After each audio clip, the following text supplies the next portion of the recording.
ಯೋಗಿತಾಸ್ ಕಿಚನ್ಗೆ ಸ್ವಾಗತ. ಯಾರು ಸಬ್ಸ್ಕ್ರೈಬ್ ಮಾಡ್ಕೊಂಡಿದ್ದೀರೋ ಅವರೆಲ್ಲರಿಗೂ ಧನ್ಯವಾದಗಳು. ಇವತ್ತಿನ ನಮ್ಮ ರೆಸಿಪಿ ಮಜ್ಜಿಗೆ ಹುಳಿ.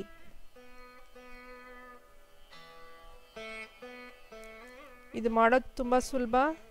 ಮಾಡೋದಕ್ಕೆ ಬೇಕಾಗಿರುವ ಪದಾರ್ಥಗಳು ಏನೇನು ಅಂತ ನೋಡ್ಕೊಳ್ಳೋಣ. ಬೂದುಕುಂಬಳಕಾಯಿ ಮುಖ್ಯವಾಗಿ ಬೇಕಾಗಿರೋದು. ಇದನ್ನು ಬೀಜ ಕಟ್ ಮಾಡಿಕೊಂಡು ಬೀಜ ತಕ್ಕೊಳ್ಳಿ. ನಂತರ ಸಿಪ್ಪೆ ತೆಗೆದು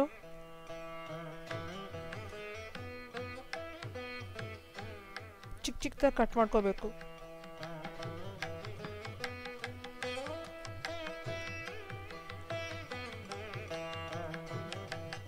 ಈ ರೀತಿ ಚಿಕ್ಕ ಚಿಕ್ಕದಾಗೆ ಕಟ್ ಮಾಡ್ಕೋಬೇಕು.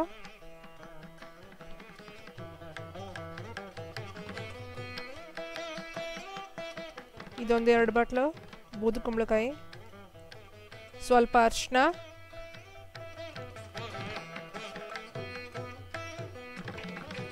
ಒಂದು ಕಪ್ ಮೊಸರು ಅಥವಾ ಮಜ್ಜಿಗೆನೂ ತಗೋಬೋದು. ಕಡಲೆಬೇಳೆ 2 ಸ್ಪೂನು. ಕಡಲೆಬೇಳೆಯನ್ನು 2 ಗಂಟೆ ಟೈಮು ನೀರಲ್ಲಿ ನೆನೆಸಿಡಬೇಕು.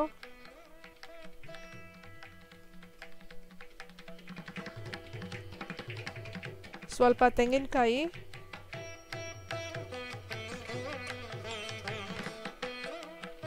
ಶುಂಠಿ,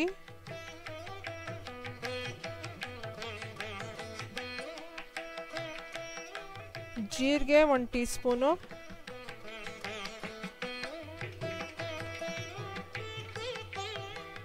ಒನ್ ಟೀ ಸ್ಪೂನ್ ಧನಿಯಾ,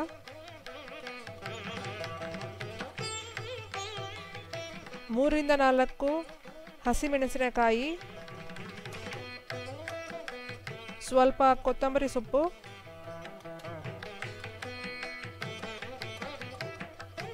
ರುಚಿಗೆ ತಕ್ಕಷ್ಟು ಉಪ್ಪು. ಒಗ್ಗರಣೆ ಮಾಡ್ಕೊಳ್ಳೋದಕ್ಕೆ ಸ್ವಲ್ಪ ಎಣ್ಣೆ,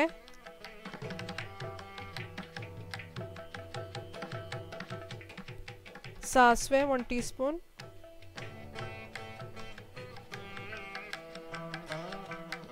ಸ್ವಲ್ಪ ಇಂಗು,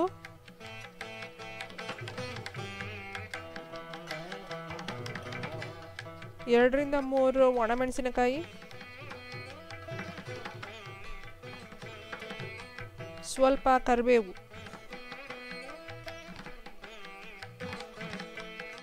ಈಗ ಮಾಡೋದು ಹೇಗೆ ಅಂತ ನೋಡ್ಕೊಳ್ಳೋಣ. ಒಂದು ಪಾತ್ರೆಯಲ್ಲಿ ಬೂದುಕುಂಬಳಕಾಯಿ ಹಾಕಿ ಸ್ವಲ್ಪ ನೀರು ಹಾಕ್ಕೊಂಡು ಅರಿಶಿನ ಹಾಕ್ಬಿಟ್ಟು ಒಂದು ಸ್ವಲ್ಪ ಉಪ್ಪು ಹಾಕಿ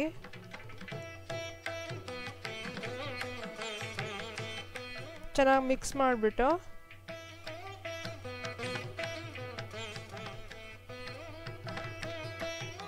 ಮುಚ್ಚಳ ಮುಚ್ಚಿ ಬೇಯಿಸ್ಕೊಳ್ಬೇಕು. ಅರ್ಧ ಬೆಂದರೆ ಸಾಕು. ಈಗ ಒಂದು ಮಿಕ್ಸಿ ಜಾರಿನಲ್ಲಿ ತೆಂಗಿನ ತುರಿ,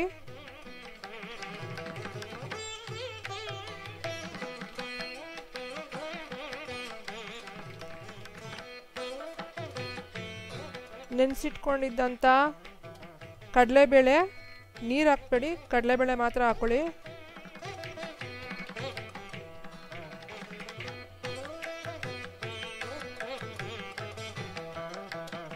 ಹಸಿಮೆಣಸಿನಕಾಯಿ,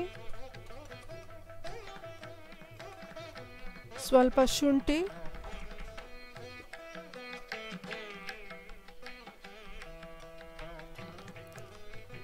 ಒನ್ ಟೀ ಸ್ಪೂನ್ ಜೀರಿಗೆ,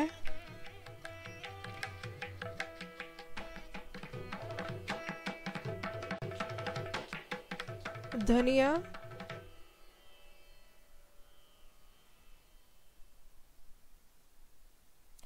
ಕೊತ್ತಂಬರಿ ಸೊಪ್ಪು,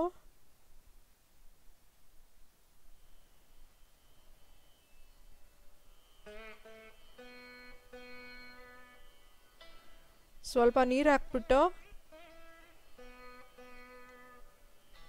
ನುಣ್ಣಗೆ ರುಬ್ಕೋಬೇಕು. ನೋಡಿ ಈ ರೀತಿ ಇರಬೇಕು. ನೆಕ್ಸ್ಟು ಒಂದು ಪಾತ್ರೆಯಲ್ಲಿ ಪಾತ್ರೆ ಬಿಸಿಯಾದ ನಂತರ ಸ್ವಲ್ಪ ಎಣ್ಣೆ ಹಾಕ್ಕೊಳ್ಳಿ.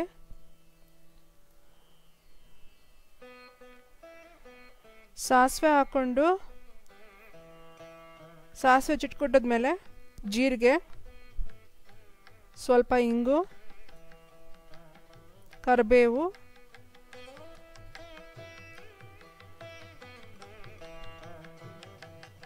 ಒಣಮೆಣಸಿನ್ಕಾಯಿ ಹಾಕ್ಬಿಟ್ಟು ಈ ರೀತಿ ಒಗ್ಗರಣೆ ಮಾಡ್ಕೋಬೇಕು.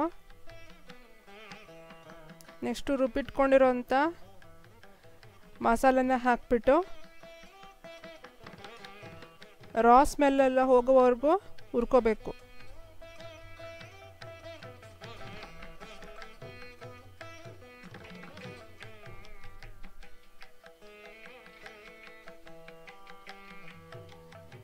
ಚೆನ್ನಾಗಿ ಈ ರೀತಿ ಹಸಿ ವಾಸನೆ ಹೋಗೋವರೆಗೂ ಹುರ್ಕೊಂಡು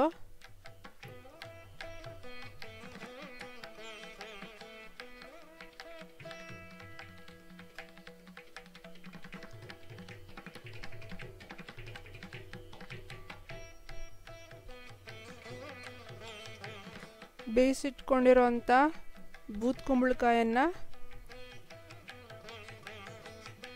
ಇದರಲ್ಲಿ ಹಾಕಬೇಕು. ಮಸಾಲೆ ಪದಾರ್ಥಗಳ ಜೊತೆ ಹಾಕಬೇಕು. ಹಾಕ್ಬಿಟ್ಟು ಚೆನ್ನಾಗಿ ಮಿಕ್ಸ್ ಮಾಡಿ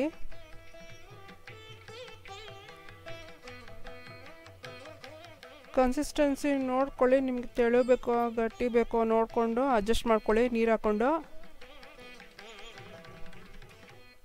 ಇವಾಗ ಮುಚ್ಚಳ ಮುಚ್ಚಿ ಒಂದು ಕುದಿ ಬರೋವರೆಗೂ ಕುದಿಸಿ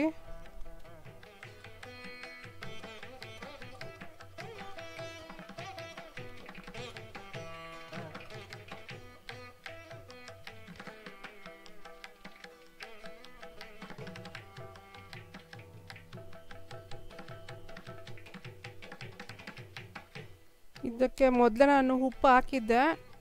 ಈಗ ಸ್ವಲ್ಪ ಉಪ್ಪನ್ನು ಸೇರಿಸಿ ನೋಡ್ಕೊಂಡು ಉಪ್ಪು ಹಾಕ್ಕೊಳ್ಳಿ.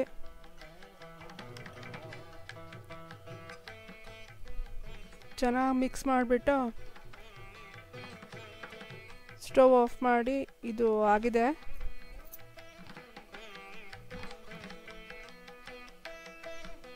ಇದನ್ನು ತಣ್ಣಗಾಗೋದಕ್ಕೆ ಬಿಡಬೇಕು. ಇದನ್ನು ನಾನು ಒಂದು ಬೌಲ್ನಲ್ಲಿ ಹಾಕ್ಕೊಂಡಿದ್ದೀನಿ. ಇವಾಗ ಇದು ತಣ್ಣಗಾಗಿದೆ. ಈಗ ಇದಕ್ಕೆ ಮೊಸರನ್ನ ಅಥವಾ ಮಜ್ಜಿಗೆಯನ್ನು ಬೆರೆಸಬೇಕು. ನಾನಿಲ್ಲಿ ಗಟ್ಟಿ ಮೊಸರನ್ನ ಬೆರೆಸ್ತಾ ಇದ್ದೀನಿ.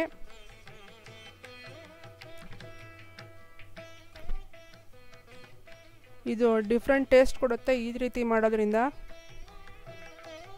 ಇದನ್ನು ನಮ್ಮ ಅತ್ತೆಯವರು ನನಗೆ ಹೇಳ್ಕೊಟ್ಟಿದ್ದು, ಈ ರೆಸಿಪಿ ಅವ್ರದ್ದು. ಇದನ್ನು ನಾನು ನಿಮ್ಮ ಜೊತೆ ಶೇರ್ ಮಾಡ್ಕೊಳ್ತಿದ್ದೀನಿ. ಈ ರೀತಿ ಚೆನ್ನಾಗಿ ಮಿಕ್ಸ್ ಮಾಡಿ. ಮೊದಲೇ ಮೊಸರು ಹಾಕ್ಬಿಟ್ರೆ ಮೊಸರು ಒಡೆದೋಗುತ್ತೆ. ಅದರಿಂದ ತಣ್ಣಗಾದ್ಮೇಲೆ ಮೊಸರನ್ನ ಬೆರೆಸ್ಬೇಕು. ನೋಡಿ ಇವಾಗ ಇದು ರೆಡಿಯಾಗಿದೆ. ನೀವು ಇದನ್ನು ಮನೇಲಿ ಮಾಡಿ ನೋಡಿ. ಇದು ಅನ್ನಕ್ಕೆ, ಚಪಾತಿಗೆ, ಮುದ್ದೆಗೆ ಎಲ್ಲದಕ್ಕೂ ಚೆನ್ನಾಗಿರುತ್ತೆ. Thank you. ಸಬ್ಸ್ಕ್ರೈಬ್ ಮಾಡ್ಕೊಳ್ಳಿ, ಲೈಕ್ ಬಟನ್ ಪ್ರೆಸ್ ಮಾಡಿ, ಶೇರ್ ಮಾಡಿ. Thank you so much.